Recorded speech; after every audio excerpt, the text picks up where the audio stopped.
You think you're the perfect wife? Today everybody will finally see the real you. Once those photos spread, your marriage is finished. You dug this pit for me, but now you're the ones falling into it. I remember standing in the middle of that dusty compound, my wrapper twisted around my waist, my chest heaving, and tears I refused to let fall burning behind my eyes.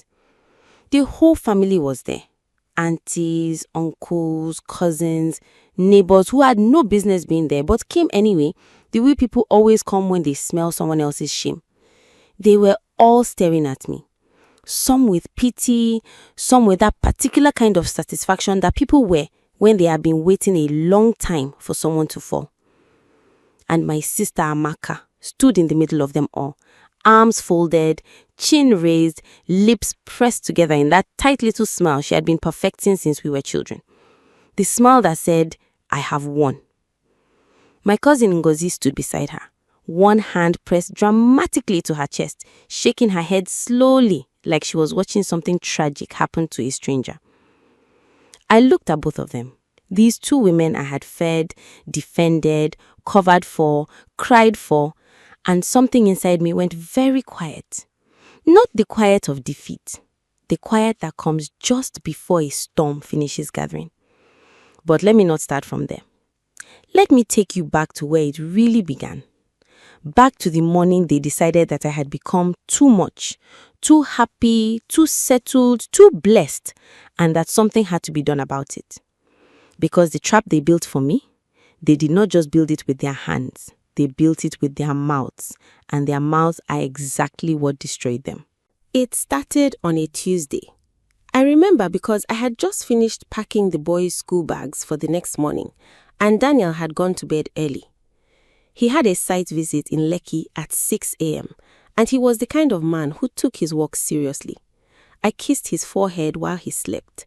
The room smelled like his soap, that familiar cedar and mint smell that had become, over 6 years, the smell of safety to me. I went to the kitchen to warm leftover stew. My phone was on the counter. It buzzed. Unknown number. The message was short. "Sophia, I am telling you this as someone who cares about you. Your husband has been meeting a woman at the Green Leaf Guest House in Bagada. Tonight is not the first time. The room is booked in his name. I am sorry." I stood there with my wooden spoon in my hand and read it 3 times. Now, a different woman might have woken her husband immediately.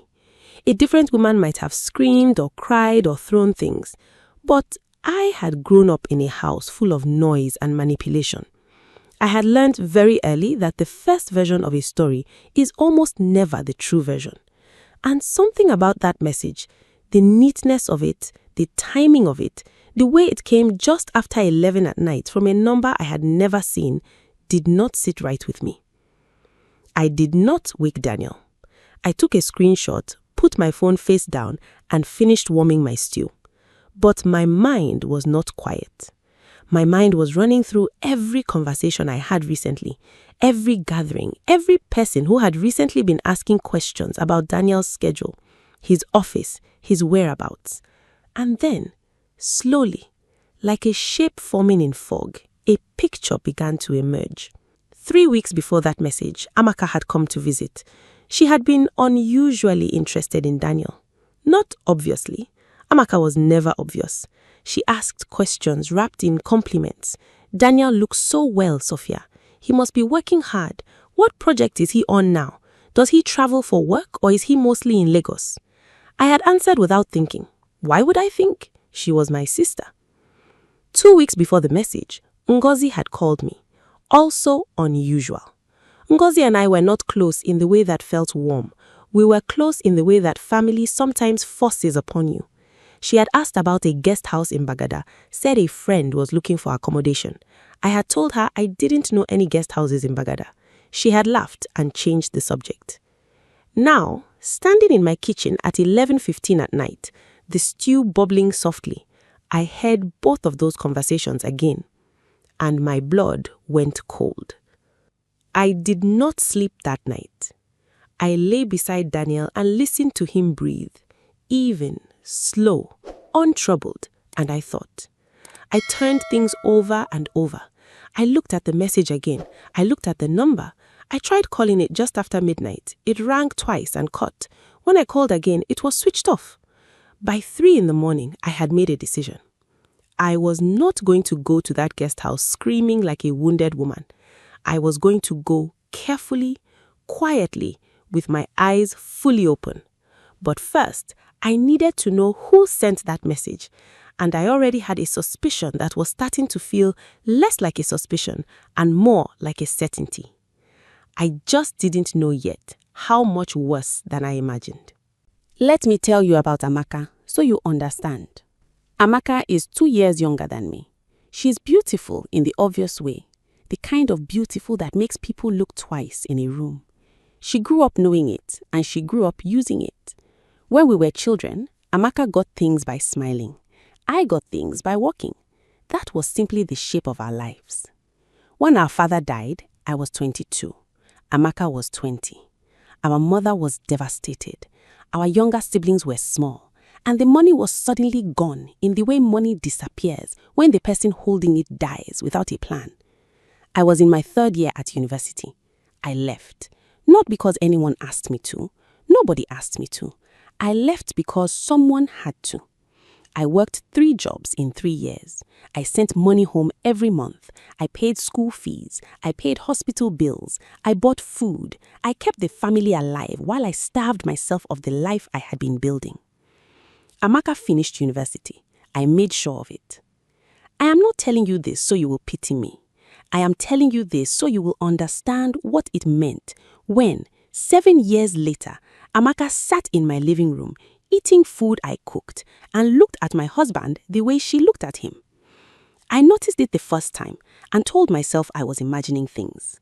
I noticed it the second time and told myself sisters don't do that. By the 3rd time, I knew what I was seeing. I just did not want to name it. Ngozi was different. Ngozi was not driven by desire. Ngozi was driven by something colder, resentment.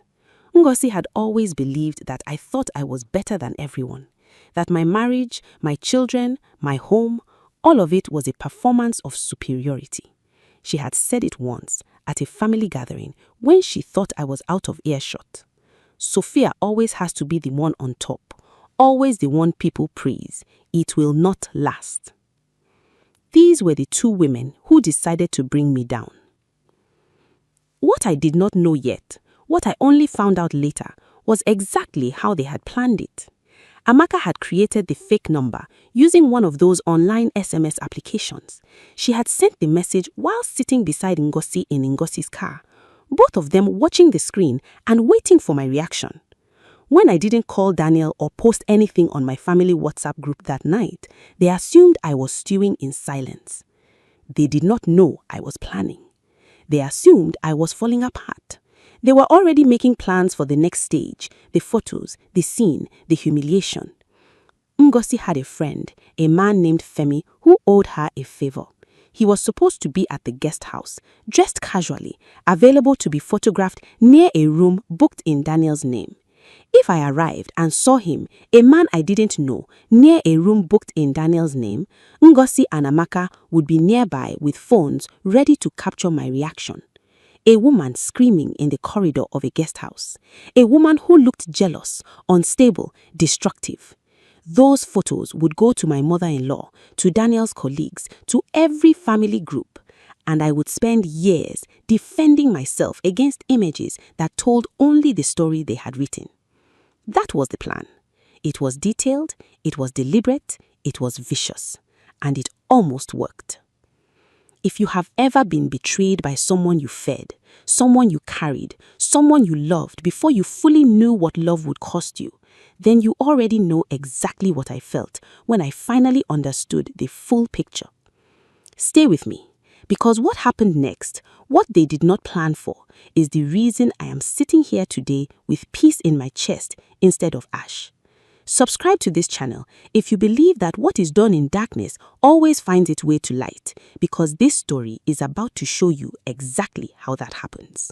The morning of the day they had planned to ruin me, I woke up early. Daniel was already gone. Site visit, as I knew.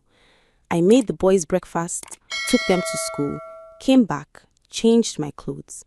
I wore something clean, a blue cotton dress, flat sandals, my hair pulled back. I did not want to look like a woman who had dressed for war. I wanted to look like a woman going somewhere ordinary. I had called my friend Blessing the night before and told her everything, every detail, every instinct, every piece of the picture I had assembled. Blessing is a practical woman. She is the kind of friend that God gives you for moments exactly like this one. She did not panic. She said, "Sophia, go, but go smart. Take me with you." We drove to Bagada together.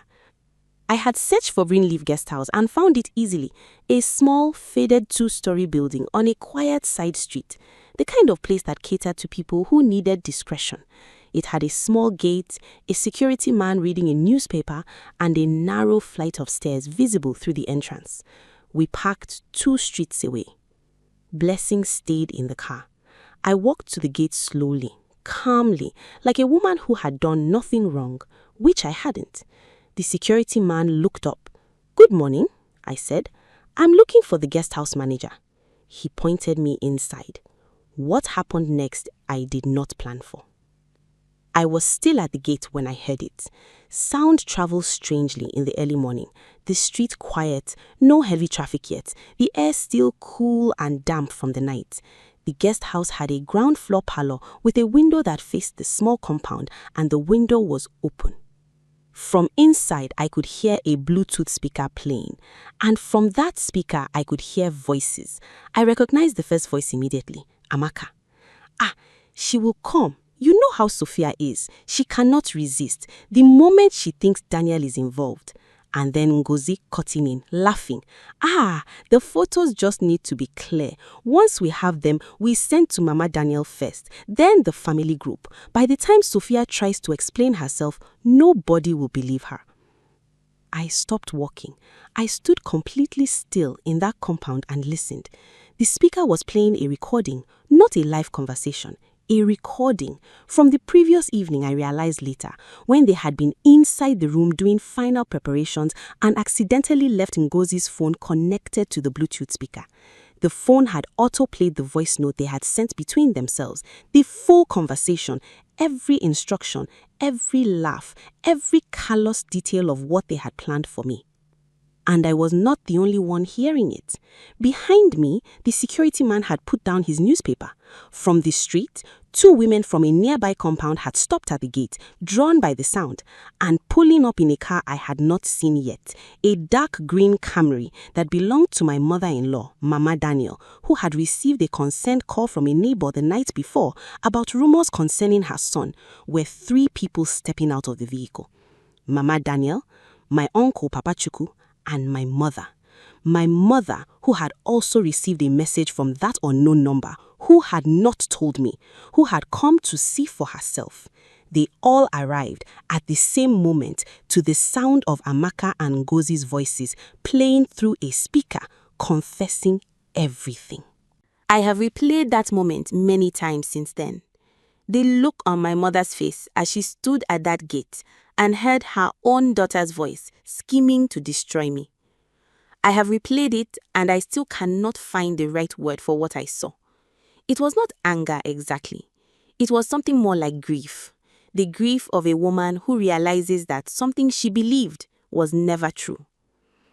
Mama Daniel did not say a single word. She walked through the gate, past me, and into the parlor. The recording was still playing. She stood in front of that speaker and listened to the end. Amaka and Ngozi arrived 8 minutes later. They came in with the energy of people expecting to watch a show. Amaka was dressed up. She had worn the blouse I recognized as the one she saved for occasions she considered important. Ngozi had her phone in her hand already, ready.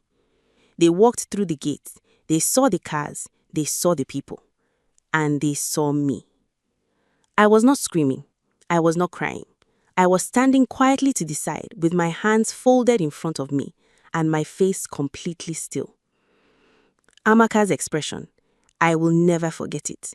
The confidence drained out of it so fast, it was like watching a mask slip. Her mouth opened slightly. She looked at Ngozi. Ngozi looked at her. Neither of them spoke. Mama Daniel walked out of the parlor and stood in front of them. "I heard everything," she said. That was all she said. 4 words, quiet as iron. My mother stepped forward next, and I watched my mother look at Amaka, her own daughter, with something I had never seen on my mother's face before. Shame. Deep, personal, devastating shame. "Amaka," my mother said, "what have you done?" Amaka's composure shattered in the time it takes to breathe. She started talking. Excuses, explanations, half sentences that led nowhere. She said the recording was old, out of context, misunderstood. She said she was only trying to protect the family. The words fell apart even as she said them, because the speaker had been perfectly clear, and everyone present had heard exactly what she meant. Ngozi tried a different approach. She was quiet for a moment, calculating. I could see her calculating. And then she said, "This is not what it looks like." Papa Chukwu, who had been silent until that moment, turned and looked at her. He was an old man, the kind of old that has weight to it. "Ngozi," he said slowly, "don't insult us." She went silent. What followed was not a shouting match. It was worse than that. It was a long, quiet, devastating conversation in the compound of that guest house. The security man still sitting there, the 2 women from the street still watching from outside the gate, in which everything was said clearly and without mercy. Femi, the man who was supposed to play a role in their scheme, had not yet arrived. When he called Ngozi's phone during the conversation to find out where she was, Papa Chukwu answered. I do not know what was said, but Femi did not come. My mother held my hand for most of it. She held it tightly, the way she used to when I was small and afraid. And I let her, because despite everything, despite the years and the distance and the ways we had both failed each other, she was my mother, and she had come. By the time the conversation ended, both Amaka and Ngozi were crying. I was not. I want to be honest with you about what happened after, because stories like this are often told as though the end is clean, as though justice arrives and everything becomes simple. It did not become simple. My relationship with Amaka has not recovered. Perhaps it never will. She apologized twice, formally, in front of family, and I heard both apologies, and I believe that she meant them on some level. But meaning an apology and deserving forgiveness are different things, and I have learned to hold them separately. I do not hate my sister. I have chosen not to carry hate because hate is heavy, and I have already carried enough. But I do not trust her the way I once did. That particular door is closed. Ngozi has not spoken to me since that day. I have heard through others that she tells a version of the story in which she was misrepresented. Let her tell it. The people who were there know what they heard. Daniel, my Daniel. When I came home that evening and told him everything, he sat across from me at the kitchen table. I was quiet for a long time. Then he said, "Sophia, I'm sorry you carried this alone." That was all. No drama, no performance, just those words. And then he reached across the table and held my hand. That night, he held me while I finally cried, not from pain, or not only from pain, but from the relief of being believed completely and without question by the one person it mattered most to be believed by. I cried until I had nothing left, and when I was done, I felt lighter than I had felt in years.